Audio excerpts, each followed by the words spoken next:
दोस्तों, आप में से बहुत सारे लोगों की ये समस्या रहती है कि आपके पास समय तो रहता है, जो भी रहता है आप उसे सही से मैनेज नहीं कर पाते हैं, या फिर समस्या तब ज़्यादा बढ़ जाती है जब आप किसी टॉपर या किसी सेलेक्टेड बच्चे का टाइम टेबल फॉलो करते हैं, लेकिन आपको उसके अनुरूप सफलता नहीं मिलती है। ऐसा क्यों होता है? ऐसा इसलिए होता है ताकि आप अपना जो समय है वो अपने अनुसार, अपनी ज़रूरत के अनुसार नहीं मैनेज करें, किसी और के माइंडसेट के अनुसार मैनेज कर रहे हैं। और आज के इस वीडियो में हम इसी बात पे चर्चा करेंगे कि आपको अपना समय कैसे मैनेज करना चाहिए, टाइम टेबल कैसा अपना बनाना चाहिए ताकि आपका जो सफलता का समय है वो कम हो सके। इस वीडियो में मैं 3 तरह के लोगों की बात करूंगा।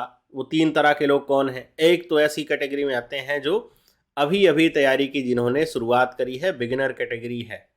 दूसरे ऐसे लोग हैं जिनको तैयारी करते हुए लगभग 1 साल या उससे ज़्यादा का समय, 1-2 साल का हो गया है या फिर उससे ज़्यादा का समय हो गया है। तीसरी कैटेगरी वो है कि ऐसे लोग जो वर्किंग हैं, वर्किंग एस्पिरेंट्स भी होते हैं, जो कहीं ना कहीं काम कर रहे होते हैं, उसके साथ साथ तैयारी भी कर रहे होते हैं, या फिर हाउस वाइफ भी होती हैं कि जो घर भी संभाल रहे होते हैं, उनको तैयारी भी करनी होती है, तो वो समय मैनेज नहीं कर पाते। तो आप जिस भी कैटेगरी में फॉल करते हैं, आप वो वाला टाइम टेबल आप अपना देखिए कैसे आपको मैनेज करना है। आप पूरी वीडियो को ध्यान से देखेंगे तो आपको हर एक बात समझ में आएगी। स्किप कर करके देखेंगे तो हो सकता है आधी बात समझ में आए, और आधी जो बात समझ में आएगी वो आपको फ़ायदा नहीं, नुकसान ज़रूर करेगी। तो चलिए शुरू करते हैं, वीडियो स्टार्ट करते हैं और समझते हैं सबसे पहली कैटेगरी के बारे में कि अगर आप बिगिनर हैं, आपको तैयारी करते हुए 3, 4, 6 महीने हुए हैं, तो आपको अपना समय अभी से कैसे मैनेज कर लेना चाहिए। हेलो, मेरा नाम है चंद्रहास, स्टडी स्मार्ट में आपका स्वागत है। तो देखिए, सबसे पहली जो बात है, आप कोई भी कैटेगरी में फॉल कर रहे हैं, आपको सबसे पहली जो चीज़ समझनी है कि वो आपको पहले से नोट डाउन करके रखनी है, उसके लिए कोई कैटेगरी की ज़रूरत नहीं है। वो बात क्या है? तो आपको सबसे पहले ये देखना है, चाहे आप किसी भी कैटेगरी में हैं, कि आपके पास टाइम कितना है।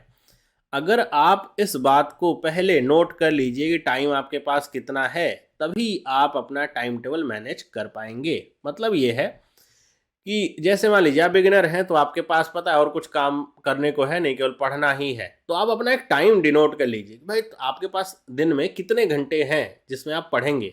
और ये ऐसे घंटे नहीं होने चाहिए कि एक दिन तो आपके पास 12 घंटे हैं, दूसरे दिन आपके पास 4 घंटे हैं, तीसरे दिन आपके पास 16 घंटे हैं। ऐसे नहीं, एक फिक्स टाइम बनाइए कि आपको इतने घंटे तो पढ़ना ही है, चाहे जो भी हो।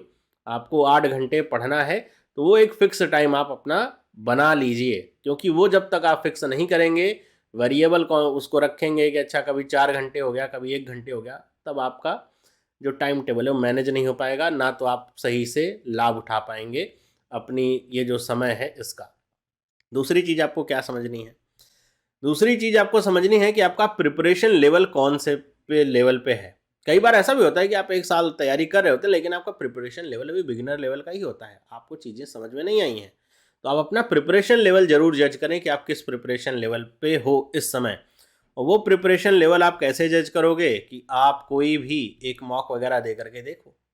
अगर आप प्रीलिम्स का मॉक दे रहे हो, आपके नंबर बहुत ही नीचे आ रहे हैं, तो आप अपना प्रिपरेशन लेवल जज कर सकते हो, अभी आप क्या हो, बिगिनर लेवल पे ही हो। या फिर आपके नंबर ठीक ठाक आ रहे हैं, तो आप मतलब थोड़ा सा आपको कॉन्सेप्ट वगैरह का नॉलेज है, इसका पता होना जरूरी है। तीसरी चीज़ क्या है? तीसरी चीज़ ये है बेटा कि आपको ये डिसाइड करना है कि आपको अपने जो सब्जेक्ट है उसको डिक्रीजिंग ऑर्डर में लिखना है। डिक्रीजिंग ऑर्डर में कि सबसे कम कौन सा तैयार है। मतलब जैसे मैं एक एग्जाम्पल के तौर पे लिखता हूँ कि मान लेता हूँ कि मेरा जो इंग्लिश लैंग्वेज है वो सबसे कम तैयार है, तो ये सबसे पहली प्रायोरिटी लेवल पे होगा। उसके बाद मैं लिखता हूँ, अच्छा उसके बाद फिर मुझे रीजनिंग कम आता है, तो मैंने रीजनिंग लिख लिया। उसके बाद मुझे लगता है कि अच्छा फिर मैथ कम आता है या क्वांट कम आता है, तो मैंने क्वांट लिख लिया। इन बिटवीन आपको अगर लगता है कि जीए वाला सेक्शन भी आपका है, लेकिन वो उसमें इतना पढ़ना नहीं है, मतलब बहुत ज़्यादा दिमाग नहीं लगाना है, पढ़ना ही पढ़ना है, तो आपने एक हायरार्की बना ली कि आपको जो प्रायोरिटी रखनी है कैसी रखनी है। ये इंग्लिश, फिर रीजनिंग, फिर क्वांट, और फिर एट लास्ट जीए। जब तक आप ये डिसाइड नहीं करोगे, बहुत सारे बच्चे ये भी कहेंगे सर आप बताइए कौन सा मेरा, अब ये तो आपको डिसाइड करना है बेटा कि आपका कौन सा सब्जेक्ट कमज़ोर है। सबको पता होता है, झूठ मत बोलिएगा अपने आप से। तो आप उसको लिख लीजिएगा कि आपका कौन सा सब्जेक्ट कमज़ोर है। ये ध्यान रखिए, मैं फिर से बता दूं कि आप अगर किसी एक सब्जेक्ट में बहुत अच्छे हो और किसी सब्जेक्ट में एकदम खराब हो, आपका सिलेक्शन नहीं हो सकता। आपको एक बैलेंस अप्रोच लेकर के चलनी पड़ेगी कि ये सारे ही सब्जेक्ट आपके एग्ज़ाम में पूछे जाते हैं और सारे ही सब्जेक्ट में आपको अच्छे नंबर लाने हैं। किसी में बहुत अच्छे, किसी में बहुत ख़राब, कट ऑफ भी नहीं क्लियर हो पाया, नहीं सिलेक्शन हो पाएगा, है ना। तो ये आपको समझ के रखना है और ये आपको पहले से लिख के रखना है। तो चलिए अब शुरू करते हैं। ये चीज़ें अगर आपने लिख ली हैं या ये चीज़ें आप समझ गए हो तो हम शुरुआत करते हैं कि अगर कोई भी बच्चा बिगिनर लेवल पे तैयारी कर रहा है ना, कि अगर वो बिगिनर है तो उसको कैसे तैयारी करनी चाहिए, अपना टाइम टेबल कैसे मैनेज करना चाहिए, वो आपको समझना होगा। सबसे पहले बिगिनर्स की सबसे बड़ी समस्या क्या होती है कि वो अपना जो सुबह का समय है वो उसे बाकी के कामों में वेस्ट करते हैं। जैसे आप सुबह उठते हैं, आपने मोबाइल उठाया, आपकी स्क्रीन पे कुछ नोटिफिकेशंस होंगे, चैट्स होंगी, आप उसमें पड़ जाते हो कि आप इंस्टाग्राम देखने लग गए, यूट्यूब देखने लग गए या फिर फेसबुक देखने लग गए। आपका जो शुरुआत का समय है सुबह का वो वेस्ट हो गया। 1-2 घंटे का जो समय वो वेस्ट हो गया। आपका दिमाग कुछ नहीं चला, आप केवल बिजी रहे। आपको ये करने की आदत छोड़नी होगी कि सुबह उठते ही मोबाइल स्क्रीन उठा वो देखिए या फिर लैपटॉप उठा करके कुछ देखने लग जाइए। ये आपको छोड़ना होगा। हाँ, पढ़ने लग जाइए तो अलग बात है, लेकिन आपको कुछ देखना नहीं है। शुरुआत में सबसे पहले सुबह आपको ये सोचना है कि आज आपको क्या-क्या करना है। मैं एक एग्जांपल लेकर के चलता हूँ। मान लीजिए कोई बिगिनर है जिसने डिसाइड किया हुआ है कि उसके पास पढ़ने के लिए 8 घंटे हैं, 8 आवर्स हैं उसके पास पढ़ने के लिए। सबसे पहले अगर उसने ये डिसाइड किया हुआ है कि जो उसके प्रायोरिटी लेवल है कुछ ऐसा है कि इंग्लिश, रीजनिंग, क्वांट और जीए का कुछ ऐसा लेवल है कि ये सबसे कमज़ोर है, फिर ये फिर ये फिर ये कुछ ऐसा है, तो कैसे उसको डिवाइड करना चाहिए अपने समय को। देखिए, समय को डिवाइड ऐसा करना चाहिए कि देखिए सबसे पहले तो ये नहीं करना है कि आपको 2 बजे से 3 बजे तक, 2 बजे से 3 बजे तक ये पढ़ना है, 4 बजे से 5 बजे तक ये पढ़ना, ऐसा नहीं करना चाहिए। ऐसा तो आप करके फॉलो कर भी नहीं पाओगे। आपको सबसे पहले तो सिलेबस का ज्ञान होना चाहिए। सिलेबस आप अपना गूगल सर्च मारिए, मिल जाएगा सिलेबस क्या है। अगर इंग्लिश आपका सबसे ज़्यादा कमज़ोर है और ये इंग्लिश ऐसी चीज़ है जो आप अच्छे से इम्प्रूव कर सकते हैं, तो आप अपने दिन का कम से कम 2.5 घंटा इसको दीजिए इंग्लिश को। शुरुआत में 2.5 घंटा दीजिए। अब इस 2.5 घंटे में आप इसके ग्रामर पोर्शन को पढ़िए, वोकैब को पढ़िए, आरसी को पढ़िए। 2.5 घंटा कम से कम आप दीजिए। कम से कम मैं बोल रहा हूँ, ज़्यादा देंगे तो अच्छा ही है। उसके बाद का जो समय बचे, 2.5 घंटे के बाद का जो समय बचे, आपको किसको देना चाहिए? रीजनिंग को देना चाहिए। और ये ध्यान रखिए कि आप जब रीजनिंग को समय दे रहे हैं तो 2 घंटे से कम का समय तो बिल्कुल भी ना दें। अगर आप 2 घंटे से कम का समय रीजनिंग में देंगे दिन भर में, तो आप अच्छे से प्रिपेयर नहीं कर पाएंगे। बाकी का जो समय बचे, क्वांट कितनी भी कमज़ोर हो, उसको भी आपको कम से कम 2 घंटे का समय देना ही देना है। कम से कम 2 घंटे का आप समय दीजिए, चाहे जब दीजिए। फिर बाकी का जो समय बचता है, आपको अगर जी आपका कमज़ोर है तो बेटा आप 45 मिनट का आप समय दीजिए। 45 मिनट एक दिन में, लेकिन डेली का अप्रोच अगर रहेगा तो ये मोर देन इनफ होगा आपके इस सेक्शन को कवर करने के लिए। अब आप कहोगे अच्छा ये तो सर 2-2, 4-2, 6, 6.5 घंटे हो गए और अभी भी इसमें 45 मिनट और भी अगर जोड़ दिया जाए तो अभी भी इसमें समय बाकी है। 8 घंटे का समय है। वो समय बाकी है किसके लिए?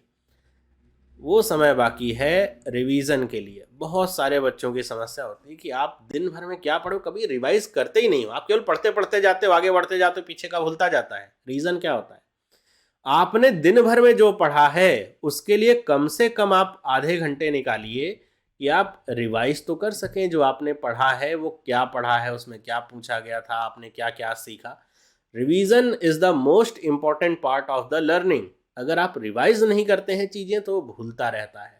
अगर आप रिवाइज नहीं करेंगे तो भूल जाएगा। कल को पढ़ेंगे, परसों वाला भूलता रहेगा, आगे बढ़ेंगे फिर भूलता रहेगा। तो आखिरी समय मतलब रात में सोने से पहले, जब भी आप रात में सोने जाएं तो रात में सोने से पहले आपको अपना रिवीजन करके फिर सोना है। बिना रिवीजन की आपको नींद नहीं आनी चाहिए कि आपने आज दिन भर में क्या पढ़ा, उससे क्या सीखा। वो एक रिवीजन आपको करना होगा आधे घंटे में। ये ज़रूरी है। अच्छा, ये तो एक प्रोफार्मा हुआ कि आपको कैसे मतलब टाइम मैनेज करना चाहिए, आपको क्या-क्या चीज़ें करनी चाहिए। लेकिन ये केवल आपकी बिगिनिंग स्टेज के लिए है। मतलब ऐसा नहीं कि आप इसको जीवन पर्यंत फॉलो करते रहेंगे। आप बिगिनर हैं, आपकी इंग्लिश कमज़ोर है तो आप सबसे ज़्यादा ध्यान उस पे दे रहे हैं। 2.5 घंटे इंग्लिश में बहुत ज़्यादा होते हैं। अगर आप सही से इसको फॉलो करेंगे, 1 से 1.5 महीने में आपकी इंग्लिश में बहुत इंप्रूवमेंट हो जाएगा, बहुत ज़्यादा हो जाएगा। फिर आपको अपना टाइम टेबल या टाइम मैनेजमेंट बदलना होगा, क्योंकि तब आपकी इंग्लिश पहले जितनी कमज़ोर नहीं रहेगी। अच्छा, एक इम्पॉर्टेंट पॉइंट होता है कि हम सुबह जल्दी उठ जाएं पढ़ने के लिए या फिर हम रात में ज़्यादा देर तक जगे रहें पढ़ने के लिए, कौन से तरीके से हमको सफलता मिलेगी। ये आपके ऊपर टोटली डिपेंड करता है कि आप किस परिवेश में, किस माहौल में रह रहे हैं। अगर सुबह का समय आपके लिए पीसफुल है, शांतिपूर्ण है, तो आप सुबह उठ जाइए और पढ़ने की शुरुआत कर दीजिए। रात का समय अगर आपके लिए शांतिपूर्ण है तो आप रात में ज़्यादा देर तक पढ़िए। ये मैटर नहीं करता कि आप सुबह उठ के पढ़े हो या रात में देर तक पढ़े हो, सफलता इससे नहीं मिलती है। सफलता मिलती है कि आप पढ़े हो, कभी भी पढ़े हो बस, है ना। एक और इम्पॉर्टेंट बात है, कई बार हम जब किसी भी चीज़ को हासिल करने जाते हैं तो उसमें क्या होता है कि उस चीज़ को हासिल करने के लिए हम बहुत जल्दी जल्दी चीज़ें करने लगते हैं ना। वो मुर्गी सोने की अंडे वाला, जो मुर्गी वाला किस्सा है कि जल्दी जल्दी सारे सोने के अंडे मिल जाए तो मुर्गी का ही खून हो जाए। ऐसा आपके साथ भी होता है, आप सोचते हो जल्दी जल्दी तैयारी करके हम सिलेक्शन ले लें, इस चक्कर में आप अपनी जो नींद है वो कम कर लेते हो। ये ध्यान रखिए, आपको कुछ नहीं तो कम से कम 6 घंटे तो सोना ही सोना है। 6 घंटे की अगर आप स्लीप नहीं लेते हैं तो जो आपका आउटकम है वो आपको अच्छा नहीं मिलेगा। मतलब आप चीज़ें पढ़ेंगे, एक तो फोकस नहीं बन पाएगा, फोकस बनेगा भी तो आप जो चीज़ें पढ़ रहे होंगे सही से याद नहीं रहेंगी, है ना। बिगिनर को ऐसी चीज़ें फॉलो करनी चाहिए, अगर आप बिगिनर हैं तो। अब आप कहें मान लीजिए मेरा सारा सब्जेक्ट ही कमज़ोर है, सब कुछ पढ़ना है, तो आप अपने समय को बराबर रूप से डिवाइड करिए। कभी भी जब आप शुरुआत में कर रहे हो, ये वाला जो टाइम टेबल है इसको 3 महीने से ज़्यादा फॉलो नहीं करना है।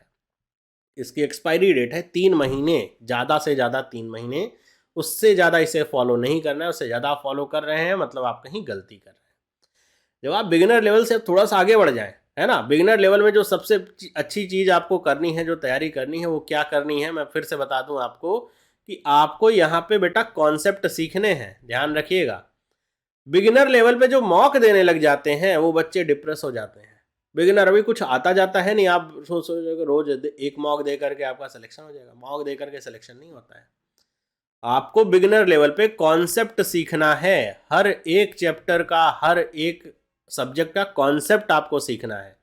कि आप ये जो 2 घंटे दे रहे हो ना, 2 घंटे आपको प्रैक्टिस करने के लिए नहीं दिए जा रहे हैं, 2 घंटे आप कॉन्सेप्ट सीखने पे लगाइए। इसलिए मैंने कहा है 3 महीने आपको फॉलो करना है कि आप हर एक सब्जेक्ट के, हर एक टॉपिक का कॉन्सेप्ट सीख लीजिए इस 3 महीने के दौरान में। विदाउट कॉन्सेप्ट आपका जीवन व्यर्थ है। यहाँ ध्यान में रखिएगा, विदाउट कॉन्सेप्ट आपका जीवन व्यर्थ है। आप कितने भी बढ़िया पेड कोर्स में चले जाइए, आपका कॉन्सेप्ट क्लियर नहीं, आप कुछ नहीं कर सकते हैं। तो ये आपको फॉलो करना है, कॉन्सेप्ट सीखना है। मान लीजिए आपने कॉन्सेप्ट सीख लिया, 3-4 महीने आपको लग गया समय, लेकिन आपने कॉन्सेप्ट जो है वो सीख लिया।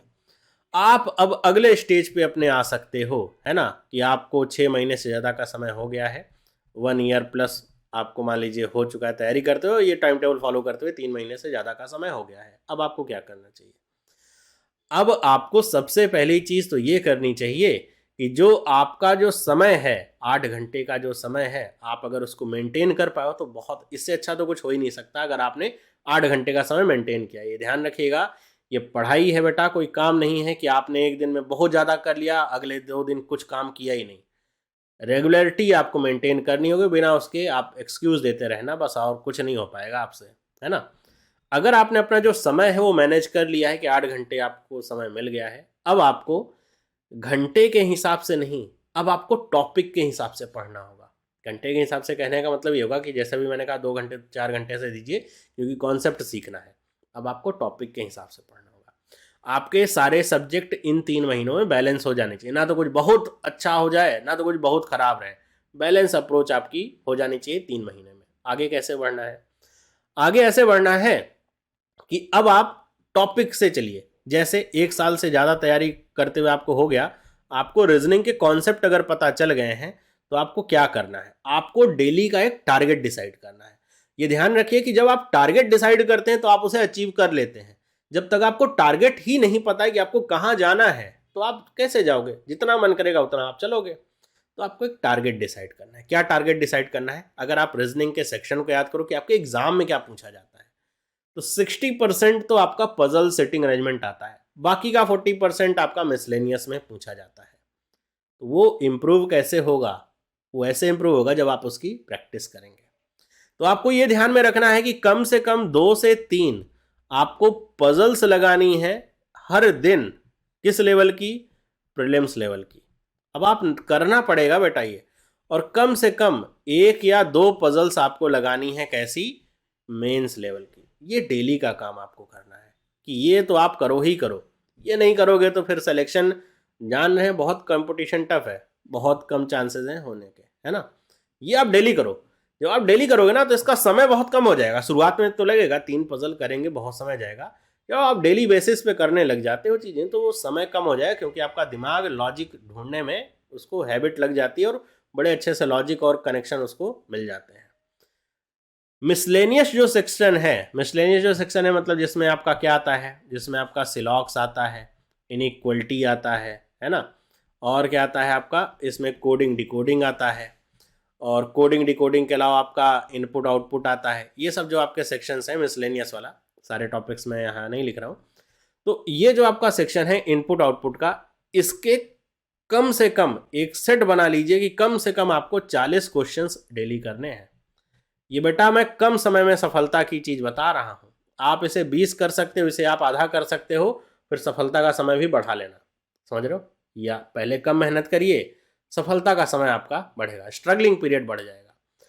ज़्यादा अच्छी मेहनत करिए, स्ट्रगलिंग पीरियड कम होगा।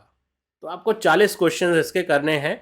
40 क्वेश्चन आप करिए, मिला जुला करके करिए कि आप ऐसा दिन डिसाइड कर लीजिए कि अच्छा आज मैं प्रीलिम्स लेवल का करूँगा, फिर एक दिन मेंस लेवल का करूँगा, ऐसा करिए, है ना।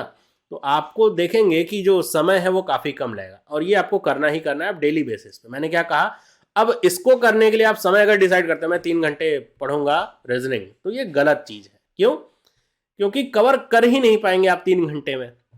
लेकिन अगर आप टॉपिक डिसाइड कर लेंगे तो हो सकता है कि आप कवर कर पाए 3 घंटे में, है ना।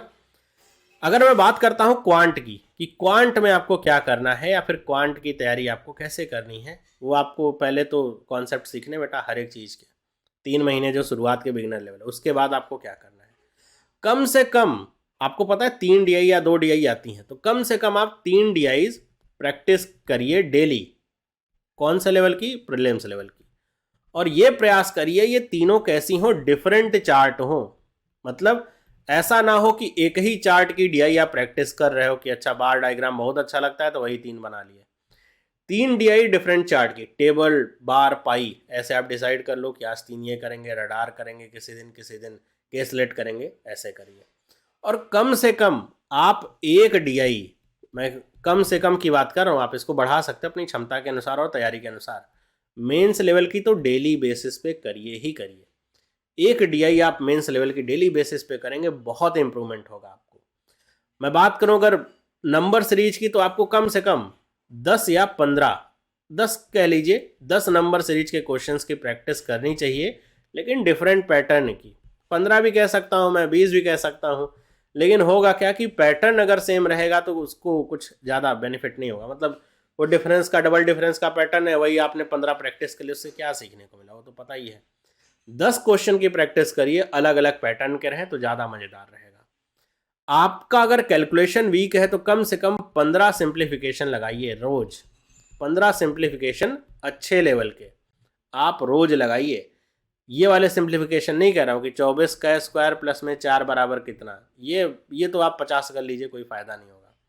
आप थोड़ा ठीक ठाक लेवल के सिंप्लीफिकेशन के क्वेश्चंस 10 से 15 आप लगाने का प्रयास करिए डेली।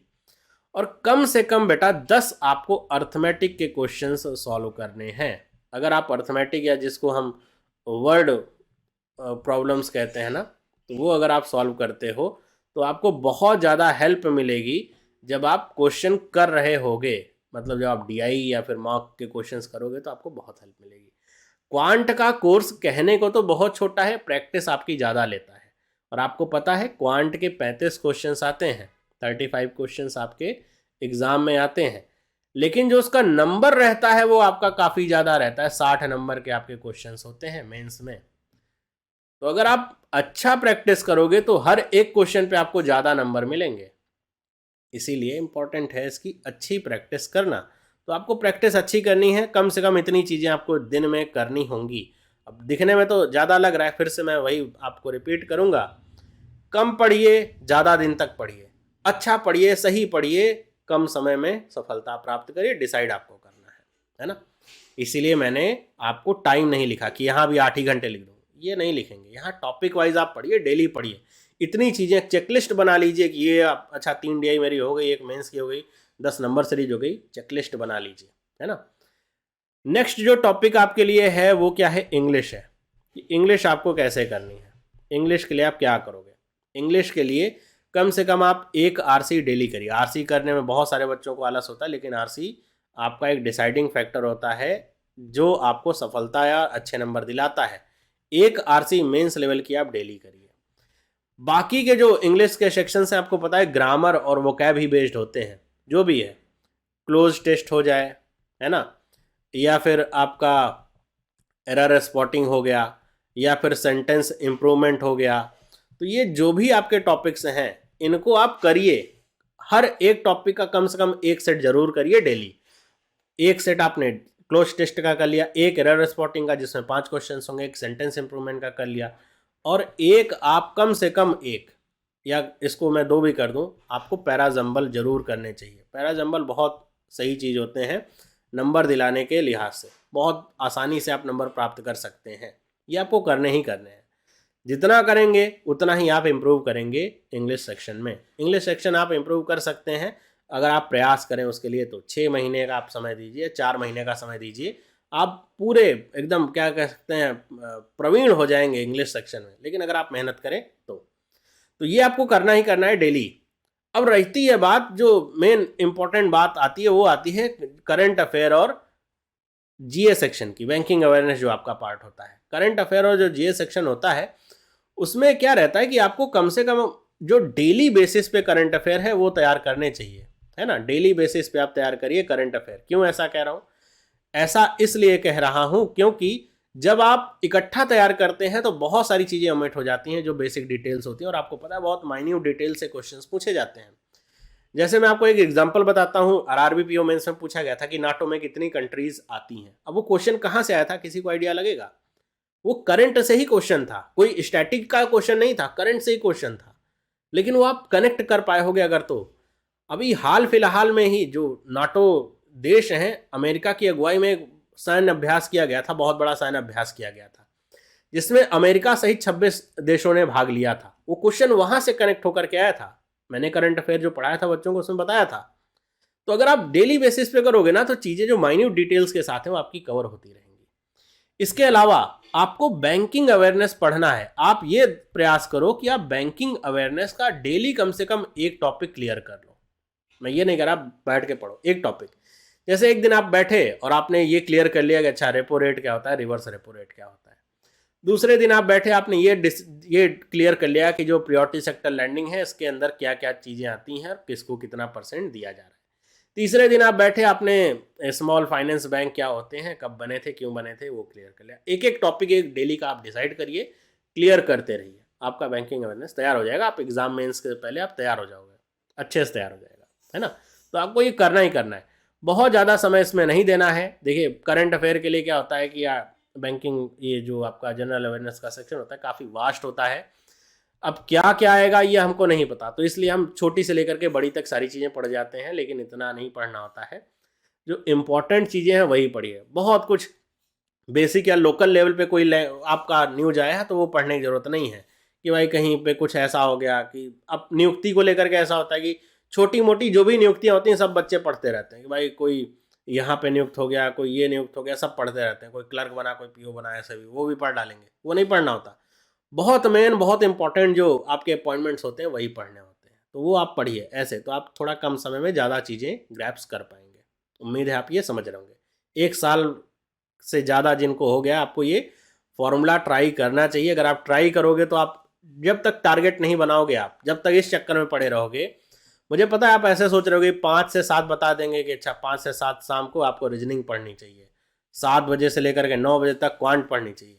बेटा this is a robotic time table, ये कोई फॉलो नहीं कर पाता है और इसका कोई रिजल्ट भी नहीं निकलता है। टॉपिक वाइज पढ़िए, तब आपको रिजल्ट भी देखने को मिलेगा और आप सेलेक्ट भी हो जाओगे, है ना। अब अगर मैं बात करता हूँ थर्ड कैटेगरी के बारे में। थर्ड कैटेगरी कौन है? जो वर्किंग प्रोफेशनल्स हैं, जो काम कर रहे हैं, कहीं सरकारी जगह काम कर रहे हैं, प्राइवेट नौकरीज कर रहे हैं, सबके लिए होगा। सबसे पहली चीज़, ये आप हाउस वाइफ है, सबसे पहली चीज़ आपको ये डिसाइड करनी है, जो आप शुरुआत में मैंने कहा था, आपको थोड़ा ज़्यादा तौर पे डिसाइड करनी है कि आपके पास टाइम आखिर होता कितना है। जैसे आपकी जॉब है, आप मान लीजिए क्लर्क हैं किसी बैंक में और आप तैयारी कर रहे हैं पीओ बनने की, तो आपके पास पता है आपकी जो जॉब है वो एक फिक्स टाइम की जॉब है और वो आपको पता रहना चाहिए। तो अगर आप टाइम अपना निकाल पाओ दिन में कम से कम 4 घंटे पढ़ने का, क्योंकि आप जॉब कर रहे हो कहीं ना कहीं हो, तो आपको समय थोड़ा कम ही मिलेगा। मैं ऐसा नहीं कहूँगा आपको भी 8 घंटे चाहिए, हो ही नहीं सकता, लेकिन आपको ये जो 4 घंटे निकालने हैं ये डेली बेसिस पे निकालने होंगे। फिर ये आपको देखना है कि ये आप कैसे मैनेज करेंगे। अब वो आपके ऊपर है कि आप चीज़ों को कैसे अपनी मैनेज कर पाते हैं। 4 घंटे अगर आप निकाल रहे हैं डेली का, लेकिन आप मन से पढ़ेंगे तो आप अच्छे से आगे निकल सकते हैं, क्योंकि आप काम कर रहे हैं तो आपके अंदर कुछ काबिलियत है, कुछ मैच्योरनेस है, जो बाकी बच्चों के अंदर थोड़ा नहीं होती है। थोड़ा जिम्मेदारियां ज़्यादा रहती हैं तो ज़्यादा दिमाग भी लगता है, कंसंट्रेशन ज़्यादा रहता है।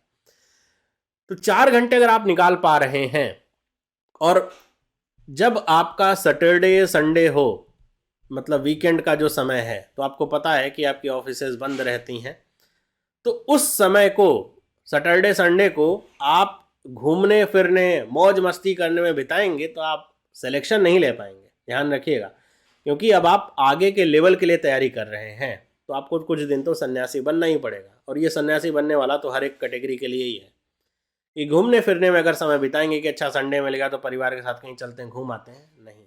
अगर आपको संडे सैटरडे मिल रहा है समय, तो उस समय को, जो ये 4-4 घंटे आपने डेली दिया हुआ है, वहाँ पे आप इसको 8 या 10-12 घंटे में कन्वर्ट कर लीजिए, क्योंकि ये समय आपके लिए बेनिफिशियल है। ये आपके हर दिन, जैसे आप समझिए कि हफ्ते में आपके 5 दिन हो गए, आपने 4-4 घंटे पढ़े, सैटरडे संडे को आपने 12-12 घंटे पढ़ लिए, आपने वो पूरी रिकवरी कर ली जो हर एक दिन में आपको करनी चाहिए थी। तो ये आपको सोचना होगा और करना होगा, सिर्फ सोचने से काम नहीं चलेगा। पढ़ने का तरीका यहाँ भी आपके पास वैसे का वैसा ही है जैसा मैंने पहले बताया। आपको भी क्या करना है, टॉपिक स्टडी करनी है। टॉपिक स्टडी अगर आप करेंगे तो आपकी जो चीज़ें हैं वो क्लियर रहेंगी, कैसे पढ़ना है, क्या पढ़ना है। जब तक टॉपिक स्टडी और पहले से डिसाइडेड नहीं होगा, तो आप किसी दिन क्वांट उठा लेंगे, किसी दिन रीजनिंग उठा लेंगे, किसी दिन कुछ पढ़ेंगे, मतलब एक कोई तरीका नहीं होगा, रैंडम आप पढ़ते जा रहे हैं, कुछ भी आ रहा है, फिर आप सोचेंगे सिलेक्शन कैसे होगा। आपको भी एक प्रॉपर मैनर में प्रॉपर तरीके से पढ़ाई करनी होगी, कि आप डिसाइड करोगे अच्छा पहले जो रीजनिंग का है कि मेरे को कम से कम 10 क्वेश्चन तो ये करने ही करने हैं, अब वो कैसे करने हैं वो मैं देखूंगा। आपके पास क्योंकि समय कम होगा, तो आपको उसी के अनुसार जो मैंने टारगेट्स आपको बताए हैं उसको उसी प्रोपोर्शन में कम कर लीजिए। बाकी मेहनत आपको वैसे ही करनी है, बस सबसे ज़्यादा समस्या आपके लिए टाइम मैनेज करने की है। टाइम अगर आप मैनेज कर लें, कॉन्टिन्यूटी वर्किंग प्रोफेशनल के साथ सबसे बड़ी समस्या होती है कि आप कंटिन्यू नहीं कर पाते हो, कि आपको एक दिन मिलेगा आपने 4 घंटे पढ़ लिया, अच्छा दूसरे दिन आपने पढ़ाई नहीं, तीसरे दिन भी नहीं पढ़ा, चौथे दिन आपने 8 घंटे पढ़ लिया, उससे नहीं बनेगा काम। आप 3 घंटे 2 घंटे 4 घंटे जो भी हो, आप एक कंटिन्यू स्टडी करिए। आप इस बात पे फोकस करिए कि 4 घंटे तो पढ़ने ही पढ़ना है। कब पढ़ोगे आप? आपके पास समय होगा एक तो ऑफिस से पहले, एक होगा ऑफिस के बाद। आपका मान लीजिए ऑफिस में अज्यूम करके चलता हूँ कि 10 बजे से है ना, 10 to 6 एक जो प्रॉपर टाइम होता है ऑफिस का, 10 to 6 या 10 to 7 मान लेता हूँ, ये आपका ऑफिस का टाइम है। अब इसके 1 घंटे और इसके 1 घंटे आपको पता है कि वो तैयार होने या फिर आने जाने में तो निकल ही जाते हैं, है ना। तो वो भी मैं जोड़ लेता हूँ इसी में कि भाई इतना तो बफर टाइम आपको चाहिए ही। अब समय बच गया आपके पास 9 बजे तक का सुबह का और 8 बजे के बाद का शाम का। कैसे मैनेज करोगे? कम से कम आप ये प्रयास करिए कि सुबह जल्दी उठिए, है ना। सुबह कब उठिए? 5:30 बजे तक उठ जाइए, ताकि आप आधे घंटे में तैयार वगैरह हो जाएं। और उसके बाद सुबह प्रयास करिए कि कम से कम आप 2 घंटे पढ़ लीजिए अपने ऑफिस जाने से पहले। 2 घंटे आप पढ़ के जाइए, क्या पढ़ के जाएँ, कुछ भी पढ़ लीजिए। रीजनिंग क्वांट आप अपना एक बना लीजिए कि आपका कौन सा सेक्शन कमज़ोर है। सुबह प्रयास करिए, आप उस सेक्शन को पढ़ने का प्रयास करिए कि जहाँ पे आपको थोड़ा वीक आपको फील होता है। शाम को आने के बाद 8 बजे आप घर पहुँचते हैं, आपको खाना वगैरह खाना है, 1 घंटे में अगर उसमें ले लूँ कि 9 बजे से आप पढ़ना शुरू करेंगे, तो ये प्रयास करिए कि आप कम से कम 2 घंटे पढ़िए 9 बजे तक, है ना। 9 से 11 आप पढ़ने का प्रयास करिए, 2 घंटे कम से कम आप पढ़िए। थोड़ा इसको एक्सटेंड भी कर सकते हैं, है ना। लेकिन 6 घंटे की नींद जरूरी है जो मैंने कहा, तो इसलिए मैं केवल 2 घंटे ही ऐसे जोड़ रहा हूँ। ये 4 घंटे की जो स्टडी है ये तो आपको कंटिन्यू रखनी ही रखनी है, ये 4 घंटे तो पढ़ना ही पढ़ना है। इन बिटवीन, अब सबकी ऑफिस की जॉब अपनी अलग अलग होती है, सबका नेचर अलग अलग होता है। अगर आपको बीच में मौका मिले पढ़ने का, ऑफिस के समय में बीच में लंच होता है, बहुत सारी चीज़ें होती है जिसमें हम अपना समय वेस्ट करते रहते हैं। फालतू के गॉसिप करने से अच्छा है कि बैठ करके 4 लोगों के सामने किसी की बुराई करने से अच्छा है कि आप अपनी बुक्स वगैरह अपने साथ रखिए, अपने जो स्टडी मटेरियल अपने साथ रखिए, और इन बिटवीन अगर समय मिले आपको तो 1 से 2 घंटे यहाँ पे पढ़ने का प्रयास करिए। ये वाला जो 1 से 2 घंटा होगा ना, ये आपको सफलता की ओर ले जाएगा। तो जो 2 घंटे तो ठीक है, ये आपने पढ़ ही लिया। बीच का जो समय आपको मिलता है ऑफिस टाइम में, उसको भी आप यूटिलाइज करिए। सेम गोज विद द हाउस वाइफ्स। आपको पता होगा कि आपको इतने से इतने बजे तक तो जो चीज़ें मैनेज करनी है, आपके पास बीच में दोपहर का समय काफ़ी ज़्यादा होता है हाउस वाइफ्स के पास। तो आप उस समय को ज़्यादा से ज़्यादा यूटिलाइज करने का प्रयास करिए पढ़ाई को लेकर के। फालतू के फ़ोन और इधर उधर की बातें करने से अच्छा है आप अपना सारा ध्यान पढ़ाई पे दीजिए, है ना, क्योंकि वो समय आपका वेस्ट होगा। पढ़ाई पे जो आप समय दोगे वो आपके काम आएगा, आप आगे निकलोगे। सिंपल सी बात है, दुनियादारी के चक्कर में पढ़ करके कोई सफल नहीं हुआ। दुनियादारी से जो अलग हो गया वही सफल हुआ है, क्योंकि आप 4 लोगों की बुराई करोगे, उससे क्या मिलेगा? कुछ नहीं मिलेगा। आप अपनी बुराई करो और उसको सही करने का प्रयास करो, तो उससे आपको बहुत कुछ हासिल होगा। मेरे ख्याल से आपको चीज़ें समझ में आई होंगी। तो ये 3 तरीके हैं जिससे आप अपनी स्टडी कर सकते हो। अगर आप बिगिनर लेवल पे हो तो आपको शुरुआत में कॉन्सेप्ट सीखने के लिए ऐसा अप्रोच रखना चाहिए, टाइम को डिवाइड कर लीजिए कि अच्छा ऐसे ऐसे पढ़ना है, कॉन्सेप्ट सीखिए। बिना कॉन्सेप्ट के मैं बता रहा हूँ, आप कितना भी मॉक दे दीजिए, कितना प्रैक्टिस करें, कुछ नहीं हो सकता। लिख के ले लो, कुछ नहीं हो सकता। कॉन्सेप्ट जब तक आप सीखोगे नहीं, कुछ नहीं हो सकता।